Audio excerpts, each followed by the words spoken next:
ఇదే RTV app వార్తల్ని క్షణాల్లో చదివే అవకాశం ఉంటుంది. ఒక న్యూస్ పేపర్, ఒక టెలివిజన్ ఛానల్ మీ చేతుల్లో ఎప్పుడూ ఉంటాయి. లోని నాగారం ప్రాంతంలో గల భారతీనగర్ కాలనీలో గత అనేక సంవత్సరాలుగా నిజామాబాద్లో ఉంటున్నటువంటి పేద ప్రజలకు ప్రభుత్వం ఏ ఒక్కరికి ఇండ్ల స్థలాలు కానీ ఇండ్లు కానీ నిర్మించి ఇవ్వకపోవటంతో కిరాయి ఇండ్లని అద్దెలు భరించలేక దళారుల మాటలు నమ్మి కొంతమంది రాజకీయ నాయకుల ప్రోద్బలంతో లక్షల రూపాయలు పేదల దగ్గర డబ్బులు తీసుకొని దొంగ పట్టాలు చేసి ఈరోజు వాళ్ళకి స్థలాలు చూపించటంతో అమాయకంగా పేదలు నమ్మి అక్కడ రేకుల షెడ్లని చిన్న చిన్న ఇండ్లని నిర్మించుకుంటే ఎవరైతే పేదల్ని నమ్మించి మోసం చేసినటువంటి వ్యక్తులపైన చట్టపరమైనటువంటి చర్యలు తీసుకోకుండా అసలైన బాధ్యుల్ని అరెస్ట్ చేయకుండా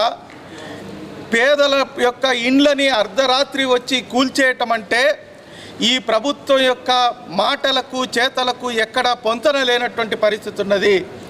పేదల ఇండ్లను కూల్చిన దాని పట్ల ఉన్నటువంటి శ్రద్ధ ఈ ప్రజల్ని మోసం చేసినటువంటి వ్యక్తుల పట్ల ఎందుకు ప్రభుత్వానికి లేకుండా పోయింది అనేటువంటిది మేము ప్రశ్నిస్తూ ఉన్నాం. ఎవరైతే వీళ్ళకి ఇండ్ల పట్టాలు జారీ చేసినటువంటి ఈ మేయర్ భర్త చంద్రశేఖర్ పైన, అట్లాగే ఎంఐఎం బాధ్యులు కిద్రిస్ పైన, అదేవిధంగా స్థానిక ఎమ్మెల్యేలు ప్రజాప్రతినిధులు వీళ్ళ వెనుక ఉండి లక్షల రూపాయలు పేదల నుంచి తీసుకొని దొంగ పట్టాలు జారీ చేయటం జరిగింది. కేవలం భారతీనగర్లోనే కాదు, నిజామాబాద్ నగరంలోని అనేక కాలనీల్లో పేదలకి ఈరోజు ప్రభుత్వ భూమి ఎక్కడుంటే అక్కడ ఇట్లాంటి రాజకీయ నాయకులు దళారుల యొక్క కన్నుబడి పేదల్ని ముంచుతున్నటువంటి పరిస్థితి. ఒక్క నాగారం చెరువే కాదు, అనేక శిఖం భూములు, అనేక ప్రభుత్వ భూములు ఈరోజు ఈ దళారులు కబ్జా చేసి పేదల్ని మోసం చేస్తూ ఉన్నారు. కాబట్టి మేము ప్రభుత్వానికి, అధికారులకు ఒకటే విజ్ఞప్తి చేస్తూ ఉన్నాం, ఎవరైతే దీని ఎన్నుకున్నటువంటి సూత్రధారులు ఉన్నారో వాళ్ళ నుండి వెంటనే డబ్బులు రికవరీ చేసి పేదలకు కూల్చిన ఇండ్లకు నష్టపరిహారం ఇవ్వాలా, వాళ్ళకి ఇండ్ల పట్టాలు ఇవ్వాలా, అట్లాగే ఈ డబ్బులు తీసుకొని అమ్మినటువంటి వాళ్ళని చట్టరీత్యా కఠిన కారాగార శిక్ష వేయాలా, మరొకసారి ఇట్లాంటి తప్పు జరగకుండా ఉండాలా. అట్లా జరగాలంటే ముందు ప్రభుత్వం ఎక్కడెక్కడైతే ఈ దొంగ పట్టాలు ఉన్నాయో వాటన్నిటిని వెలికి తీయాలనేటువంటిది మేము సిపిఎం పార్టీగా డిమాండ్ చేస్తూ ఉన్నాం. ప్రభుత్వం వెంటనే స్పందించకపోతే రాబోయే కాలంలో ఖచ్చితంగా ఈ పోరాటాన్ని మరింత ఉధృతం చేస్తాం. పేదల పక్షాన సిపిఎం పార్టీ పోరాడుతుంది అనేటువంటిది తెలియజేస్తూ ఉన్నాం. నాగారం ఒకటి కాదు పైసా వస్తున్నాయి. నేను ఎమ్మెల్యేగా గెలిచిన తర్వాత మొట్టమొదటిగా దృష్టి పెట్టింది అభివృద్ధి ఆగిపోయిన పనులేంటిది.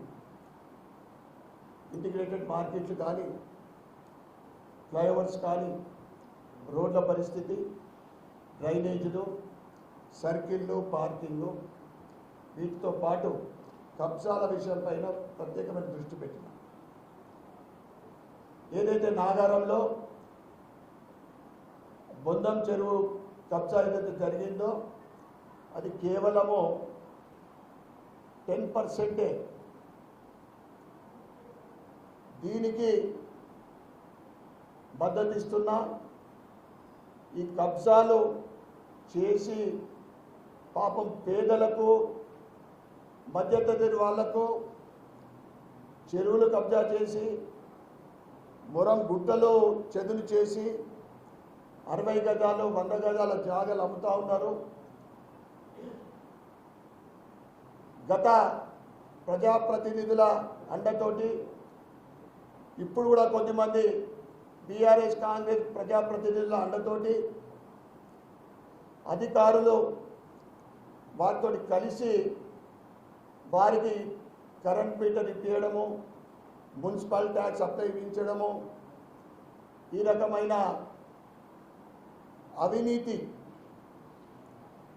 ఏదైతే మొన్న నాగారంలో కూల్చేసిన ఇండ్లు, పేదల ఇండ్లు, బీఆర్ఎస్ కాంగ్రెస్ ప్రజాప్రతినిధులు అధికారులు వారికి మోసం చేయడం జరిగింది. ఆ అవినీతి పరులని, ఆ అవినీతి భాగోతాన్ని ఎంక్వైరీ చేసి ఆ పేద కుటుంబాలకు ఏదైతే వాళ్ళు కష్టపడి డబ్బు సంపాదించుకొని ఆ స్థలాలు కొన్నారో కట్టుకున్నారో తిరిగి ఎవరైతే అవినీతి చేసిండ్రో, అవినీతి చేసి ఆ ప్లాట్లు అమ్మిండ్రో వారితోటే ఆ డబ్బు ఇప్పించవలసిందిగా నేను కలెక్టర్ గారిని ప్రభుత్వాన్ని కోరుతా ఉన్నా. మేము ఎప్పుడు కూడా భారతీయ జనతా పార్టీ అంటే ఒక దేశం కోసం, ధర్మం కోసం, అవినీతికి దూరంగా ఉండే పార్టీ కేవలం భారతీయ జనతా పార్టీ మాత్రమే. ఈ మొత్తం భాగవతము బీఆర్ఎస్, కాంగ్రెస్ ప్రజాప్రతినిధులు, అధికారుల అండతోటి ఆ పేదలకు నేను కలెక్టర్ గారితో కూడా నేను చెప్తా, లెటర్ ఇస్తా, వారికి వారు కొన్న ప్లాట్ల డబ్బులు ఇప్పించాల్సిందిగా నేను డిమాండ్ చేస్తాను. మరిన్ని వీడియోస్ కోసం ఛానల్ ని సబ్స్క్రైబ్ చేయండి, లేటెస్ట్ అప్డేట్స్ కోసం వాట్సాప్ ఛానల్ ని ఫాలో చేయండి అండ్ లింక్ డిస్క్రిప్షన్ లో ఉంది.